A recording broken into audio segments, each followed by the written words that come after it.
જૂનાગઢના ગરવા ગિરનારના ખોડે 40મી અખિલ ગુજરાત ગિરનાર આરોહણ અવરોહણ સ્પર્ધાનું આયોજન કરવામાં આવ્યું હતું। સામાજિક ન્યાય અને અધિકારિતા મંત્રી ડોક્ટર પ્રદ્યુમન બાજાએ લીલી ઝંડી બતાવી અને સ્પર્ધાને પ્રસ્થાન કરાવ્યું હતું। શિયાળાની કડકડતી ઠંડીમાં રાજ્યભરમાંથી આવેલા 1115 જેટલા સ્પર્ધકોએ ભારે ઉત્સાહ સાથે ગિરનાર સર કરવા માટે દોટ મૂકી હતી।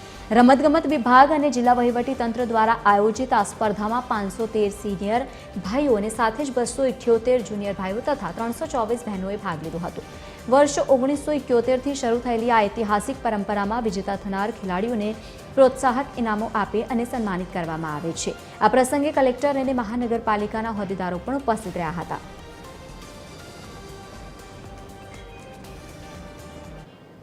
આ સ્પર્ધામાં આશરે 1115 જેટલા વિવિધ કેટેગરીના 4 કેટેગરી છે, ભાઈઓ અને બહેનો, અને જુનિયર અને સિનિયર 14 થી લઈને 35 વર્ષ સુધીના બધા જ લોકોએ આ સ્પર્ધામાં ભાગ લીધો છે। ભાઈઓએ આશરે 5500 જેટલા પગથિયા અંબાજી સુધી અને બહેનો માટે માળીની પરબ સુધી આશરે 2200 જેટલા પગથિયા। અને ખાસ આ સ્પર્ધાનું આકર્ષણ એ છે કે RFID CCTV કેમેરા આ બધા જ દ્વારા આનું મોનિટરિંગ થઈ રહ્યું છે। ડિજિટલ ટેકનોલોજીનો ઉપયોગ કરી અને સ્પર્ધકોને નંબર જાહેર કરવામાં આવે છે। આ પહેલા એકવાર આવ્યો હતો અને આ બીજો વર્ષ છે, એવું લાગશે તો પોર પાછા આવશું।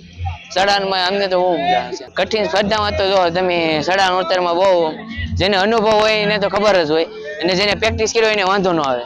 પછી તમે જેમ સડો અને પગથિયા લપસી જાય તો પછી આ પગનું ઓલું થાય, તો એનું ધ્યાન રાખવા માટે બહુ ઓલું હોય ને ઉતરવામાં ધ્યાન રાખવી પડે થોડી। ખૂબ જ મજા આવે, બહુ કઠિન હોય છે અને અગાઉ પણ તૈયારી કરવી પડે છે મહિનો દિવસ પહેલા। અમે ત્યાં અમારા ગામમાં તૈયારી કરતા હતા, મહિનો દિવસ પહેલા તૈયારી કરતા હતા અને બે દિવસ પહેલા પણ અહીંયા આવીને તૈયારી કરેલી છે। ત્યાં રનિંગ કરતા પછી એક્સરસાઇઝ એ બધી પ્રકારની કરેલ છે।